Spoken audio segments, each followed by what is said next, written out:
Salut les 20 joueuses et 20 joueurs, bienvenue dans cette 20 jeux de vidéo où nous allons déguster Cry Havoc. Je ne sais pas si j'utilise la bonne prononciation, mais voilà, Cry Havoc. Un jeu de Grant Rodiek, édité chez Portal Games. Je pense que c'est Portal, c'est le site Portal, ça c'est marrant, il n'est pas marqué, mais... de 2 à 4 joueurs, d'une durée de plus ou moins 2 heures. C'est un jeu asymétrique où nous allons découvrir une planète et dans laquelle, évidemment, il y a des habitants qu'il va falloir combattre. C'est un jeu asymétrique dans le sens où chaque joueur contrôle une race, chaque race a ses propres spécificités.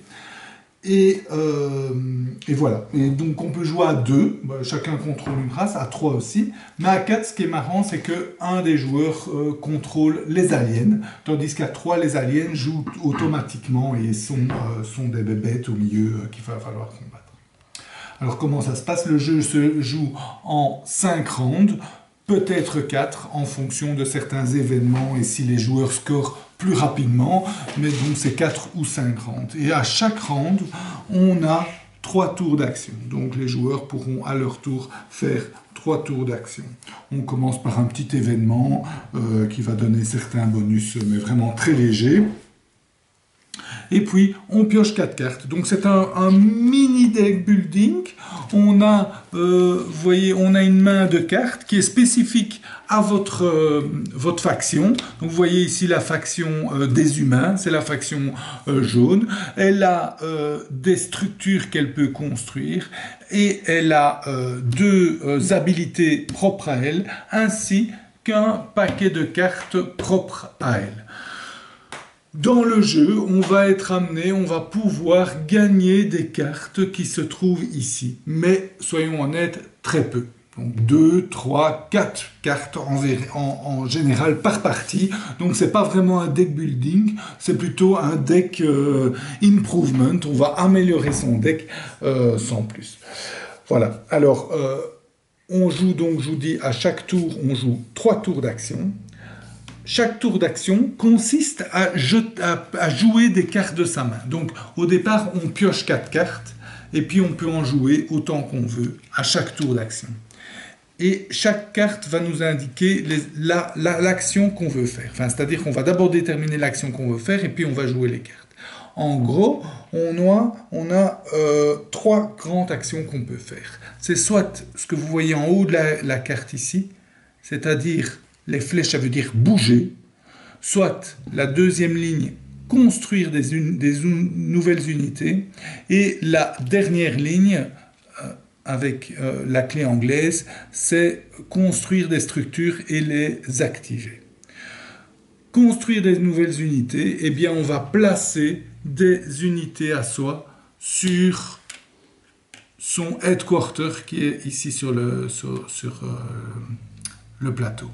Les bouger, eh bien, pour chaque point de mouvement, on déplace une unité d'une case. On peut, pour 3 points de mouvement, on peut même aller plus loin. Mais l'unité, évidemment, s'arrête si elle rentre dans un territoire avec des ennemis. Ce qui est assez sympa, quand on arrive dans un territoire avec un ennemi, par exemple ici, on va mettre un jeton bataille. Et à partir du moment où il y a un jeton bataille, on ne peut plus bouger les unités qui sont présentes. Donc, le défenseur ne va pas pouvoir après revenir avec d'autres unités pour défendre. Non, il doit défendre avec ce qu'il a. Et l'attaquant, même chose, il ne pourra plus par après, en tout cas, ramener encore d'autres unités. Voilà, ça c'était les 2 premières actions, recruter et se déplacer. La troisième, c'est construire des structures. Alors ça, c'est vraiment propre à sa faction. Donc, construire des structures, c'est prendre des structures comme ça et les placer aux endroits où on contrôle. Donc par exemple ici, vous voyez, ça ce sont les jetons contrôle, donc ce sont des territoires contrôlés, c'est là-dessus qu'on peut construire des structures. Les structures, en fait, vous voyez, chaque structure a un coût qui est indiqué ici, donc c'est 2 clés pour construire chacune des structures humaines. Et pour les activer, c'est une clé. Donc si je joue ces deux cartes-là, par exemple, j'ai 5 clés, je peux en construire par exemple une et en activer 3. Voilà, par exemple.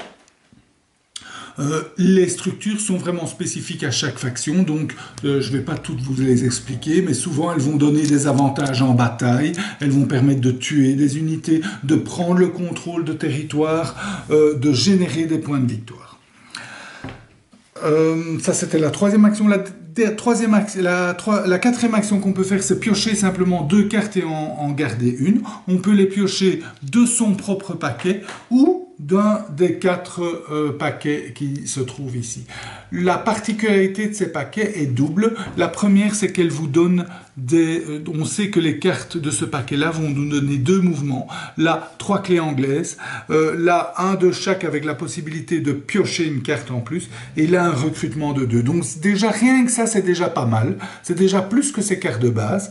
Et en plus, elles vont donner des habilités en combat. Et ces habilités en combat sont spécifiques au terrain. Donc vous voyez, il y a vert, blanc, montagne et eau. Et en fait, on retrouve ces terrains ici. Donc c'est un peu bizarre parce qu'on aurait aimé des terrains de la couleur. Mais ici, c'est pas le cas. Ils sont tous plus ou moins bleus. Mais on voit indiqué sur le plateau le type ou les types de terrains qu'il y a dans chaque région. Donc, si on pioche des cartes de là, on a une habilité supplémentaire, on gagne une carte dans sa main aussi. Et en plus, en cas de combat sur un de ces terrains-là, on a un pouvoir spécial. Ça, c'était la troisième. Et la dernière action qu'on peut faire, si on a la carte, on peut déclencher un scoring. On prend son jeton score et on le met là et on va déclencher un scoring. Oh, sinon, il n'y a pas de scoring entre les tours. Et les scorings vont nous faire gagner des points en fonction des jetons cristaux des territoires qu'on contrôle. Donc chaque jeton cristal va nous donner 1 point de victoire. Ici un orange, ça vaut 3 cristaux et le rouge en vaut 5. Donc ici c'est 8 points de victoire. Donc c'est intéressant de contrôler les territoires qui ont le plus de jetons cristal. Voilà, ça c'était les 5 actions. Chacun son tour fait une action. On fait ça 3 fois et puis c'est la fin d'un round. Il y a éventuellement un scoring si quelqu'un a déclenché le scoring et on passe au round suivant. En gros, qu'est-ce qui va se passer? Eh bien, on va essayer de contrôler un maximum de territoire en sachant qu'il y a toujours les sales bestioles d'aliens qui sont sur place. C'est la petite musique qui nous dit qu'il faudrait remettre un disque. Donc, les petites bestioles, quand on attaque un territoire où il y a des bestioles, on retourne et on va placer ici 4 trogs. Ce sont des trogs, ce sont ces bestioles-là. Et ces bestioles vont nous empêcher de gagner le contrôle du territoire. En gros, ils vont le défendre, donc il va falloir se battre. Le système de combat est assez excellent, puisque il y a un plateau spécial combat que vous voyez ici. Et en fait, c'est assez pas mal parce que vous voyez, l'attaquant a un grand avantage, c'est que quand il attaque un territoire, comme je vous disais, on met un jeton bataille et le défenseur ne peut même plus venir ajouter des unités en défense. Donc s'il bloque, donc l'attaquant a l'avantage de bloquer. Par contre, tout le reste du combat se fait en avantage du défenseur. C'est-à-dire que l'attaquant doit placer en premier ses jetons. Imaginons qu'il va placer comme ça. Le défenseur va pouvoir également placer ses jetons. Imaginons qu'il les place comme ça, ses unités. Ensuite, l'attaquant peut jouer des cartes qui vont lui donner certaines habilités. Puis le défenseur, ils peuvent jouer autant de cartes qu'ils veulent chacun à son tour. Et dès qu'ils passent, ils ne peuvent plus rejouer de cartes. Et puis on résout les cases de haut en bas. Ce sont des cases qu'on appelle des cases objectifs. Ici, le joueur qui a la majorité gagne le territoire et gagne 2 points de victoire. Donc il va mettre un jeton contrôle sur le territoire. Enfin ici c'est jaune, donc il va mettre un de ses jetons contrôle sur le territoire et gagne 2 points de victoire. Ensuite, le joueur qui a la majorité ici va pouvoir prendre prisonnier un joueur.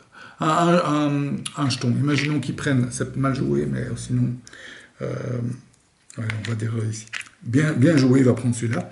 Il va donc capturer celui-là. Ça va lui donner un point de victoire à chaque tour, sauf si le jaune veut libérer son prisonnier. Et à ce moment-là, ça lui coûte 2 points de victoire au jaune. Et puis le dernier, il peut tuer, chaque unité tue une unité adverse. Donc il va tuer ici un autre jaune. Et il va en plus gagner 1 point de victoire par unité battue. Donc vous voyez, l'avantage de se mettre ici, c'est qu'on gagne le contrôle du territoire, mais de se mettre là et là, c'est qu'on va pouvoir tuer ou capturer des unités ennemies.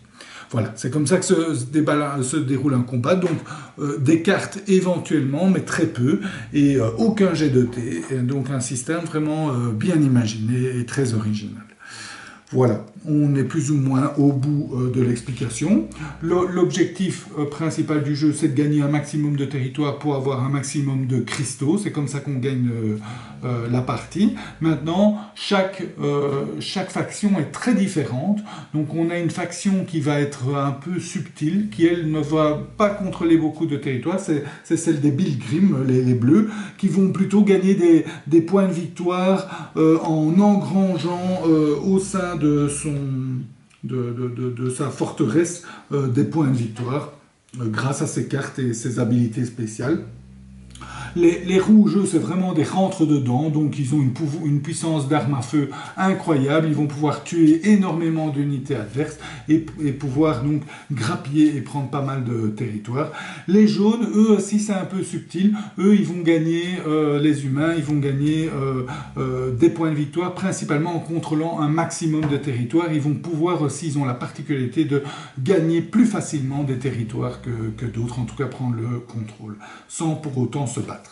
Et voilà, au final, un jeu bien équilibré, chaque faction a ses avantages, ses inconvénients, ça tourne bien. Certaines factions sont plus agréables à jouer que d'autres, il y en a certaines qui sont assez répétitives, et une fois par exemple les Pilgrims, les bleus, bon, une fois qu'on a joué une fois au Pilgrim, on préférerait jouer avec une autre faction, tant elle est un peu répétitive, cette faction. Donc voilà, tout n'est pas rose, mais au final, un jeu sans dés, pourtant de bataille intergalactique, très agréable à jouer. Voilà, j'espère que cette dégustation vous a plu. Je vous souhaite de bien vous amuser. Santé et à bientôt.